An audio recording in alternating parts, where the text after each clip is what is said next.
C'est un prédateur. Washatukuta tuko nacheza, wasoda wa Bosco Ntaganda waketukamata, waketubeba, wakenda atonesha mbu Bosco Ntaganda ndio anakuwa baba yetu. Il la exécute et il termine tout, il dévaste, il ravage. Ndo wanakuja wanakufunga mikono na miguu. Kisha kufunga mikono na miguu, swati wanakupiga masasi, kama si masasi ni mpanga. C'est un général des forces armées de la République démocratique du Congo et c'est lui qui tient la loi. Le général Bosco Ntaganda, son nickname c'est Terminator Tango parce que lui il termine. Dans le territoire des Grands Lacs, une guerre silencieuse mais dévastatrice a forgé le destin d'un homme devenu l'un des visages les plus redoutés et controversés du Congo. De sa naissance à Kinigi, au Rwanda, jusqu'à son emprisonnement en Belgique, son parcours est marqué par la violence, la trahison et la création de l'un des mouvements rebelles les plus redoutés d'Afrique, le M23. Mais qui est vraiment cet homme, ancien militaire devenu chef de guerre? Et quel rôle a-t-il joué dans l'émergence d'une rébellion qui secoua la région du Kivu au point de menacer l'équilibre fragile du Congo? De la guerre civile rwandaise aux forêts du Nord Kivu, Ntaganda a navigué dans un labyrinthe complexe d'alliances et de trahison. Son ascension alimentée par des luttes de pouvoir au sein du Congrès national pour la défense du peuple CNDP, un groupe rebelle soutenu par le Rwanda. Mais son nom s'est rallié à un autre, celui de Laurent Nkunda, un ancien allié devenu rival. Que s'est-il réellement passé entre ces deux hommes, dont la relation, d'abord solidaire, s'est fissurée, éclatant en une mutinerie qui donnera naissance au M23, une rébellion qui ébranlera la RDC jusqu'à ses fondations? Comment un homme marqué par l'histoire du génocide rwandais peut-il se retrouver à la tête d'une rébellion, accusé de crimes aussi horribles que ceux qu'il a peut-être voulu fuir? Bosco Ntaganda, le Terminator, est-il le produit d'une époque violente ou le prédateur d'une région à la merci des puissants? À travers les labyrinthes de la politique et du sang, cette vidéo tente de retracer les fils invisibles et reliant Ntaganda au CNDP de Laurent Nkunda à la création du M23 et finalement à sa chute spectaculaire. Plongé dans l'histoire d'un homme qui a façonné, par son leadership impitoyable, une part de l'histoire la plus sombre de la République démocratique du Congo. Voici à présent l'histoire de Bosco Ntaganda.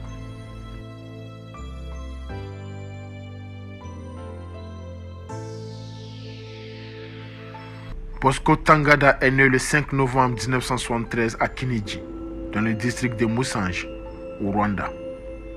Alors qu'il est encore adolescent, à la suite d'attaques contre d'autres Tutsis rwandais, ses parents et lui partent rejoindre d'autres membres de leur famille à Gungu, une localité située dans la province du Nord Kivu au Zaïre, nom donné à la République démocratique du Congo RDC à cette époque. En 1990, à l'âge de 17 ans, il arrête ses études pour intégrer le Front patriotique rwandais, FPR, au sein duquel il prend part à la guerre civile rwandaise, opposé aux forces armées rwandaises, phares du président juvénile Habyarimana. En 1994, il participe au renversement du gouvernement intérimaire rwandais, mis en place après l'assassinat de Habyarimana, qui était impliqué dans les génocides des Tutsis au Rwanda.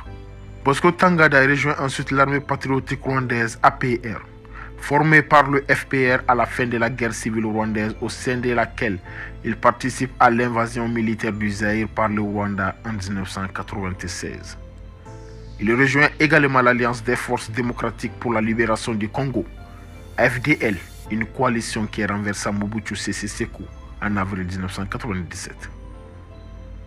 En 1998, Bosco Ntaganda intègre les troupes de rassemblement congolais pour la démocratie RCD, une rébellion congolaise composée principalement de Banyamulenge, Tutsi et soutenue par le Rwanda et l'Ouganda. Il devient le garde-du-corps d'Ernest Wamba Djawamba, fondateur du RCD.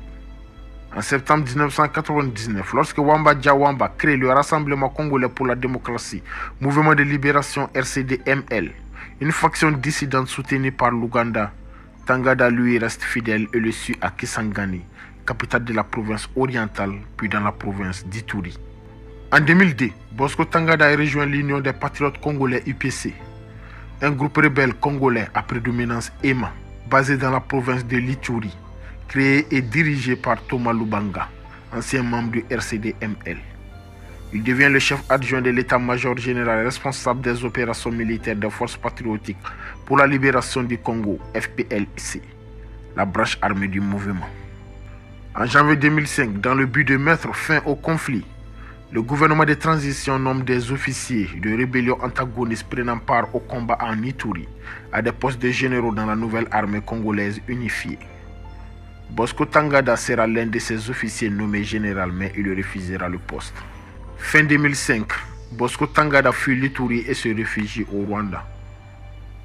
Il rejoint le Congrès national pour la défense du peuple CNDP, une dissidence des soldats mécontents du processus de transition basé dans le Nord Kivu, dont Tangada devient rapidement le chef d'état-major. Le chef du CNDP est Laurent Nkunda. Laurent Nkunda est un ancien général congolais et un leader militaire de la rébellion qui a joué un rôle important dans le contexte politique et militaire de la République démocratique du Congo RDC. Né le 2 février 1967 dans la province du Nord Kivu, Nkunda a été un acteur clé dans la guerre du Congo et dans les conflits qui ont secoué la région des Grands Lacs africains. Avant de devenir une figure centrale de la rébellion, Nkunda a servi dans l'armée congolaise et a été un allié de l'ex-président Laurent Désiré Kabila pendant la guerre du Congo en 1998. Cependant, en raison de divergences avec le gouvernement de Kinshasa, il a quitté l'armée congolaise et est devenu le leader d'un groupe rebelle, le Congrès national pour la défense du peuple, CNDP. Le CNDP a principalement opéré dans la région du Kivu, où il a mené des attaques contre l'armée congolaise et a été accusé de violations des droits de l'homme, y compris des massacres et des viols. Cependant, Nkunda a aussi revendiqué la protection des Tutsis locaux, en particulier face aux violences des milices Hutus issus du génocide rwandais qui étaient actifs dans la région. En janvier 2009, Bosco Tangada prend le contrôle du CNDP après avoir destitué le chef de guerre Laurent Nkunda, fondateur de la rébellion. Selon le journal Guardian, Tangada pourrait s'être retourné contre son ancien dirigeant, créant que des mois de méfiance croissante envers sa personne n'incitent Nkunda à le livrer à la Cour pénale internationale, CPI de la Haye. À cette époque, Bosco Tangada était déjà sous le coup d'un premier mandat d'arrêt émis en 2006 par la CPI pour crimes de guerre liés au recrutement d'enfants soldats. Le 16 janvier 2009, Bosco Tangada apparaît aux côtés du ministre rwandais de la Défense et du ministre de l'Intérieur congolais à l'hôtel IOC de Goma. Il déclare la fin des hostilités entre le CNDP et les forces armées de la République démocratique du Congo, FARDC, et annonce la mise à la disposition des combattants du CNDP pour une intégration au sein de l'armée nationale. Il annonce également que les forces armées du CNDP participeront au plan conclu en décembre 2008 entre la RDC et le Rwanda afin de mettre fin à l'activité des forces démocratiques de libération du Rwanda FDLR, une milice Hutu dont certains membres auraient participé au génocide des Tutsis rwandais de 1994.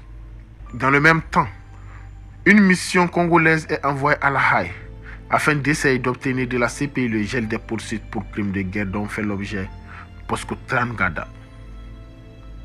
Le 23 mars 2009, un accord de paix est signé et Bosco Tangada intègre l'armée congolaise à la suite du brassage effectué avec les rebelles du CNDP. Il est promu général, chargé du commandement des opérations militaires dans l'est du pays durant cette même année. En avril 2012, des officiers de l'armée nationale se mutinent, ce qui donne naissance au mouvement du 23 mars, M23. Bosco Tangada est l'un des instigateurs de cette mutinerie.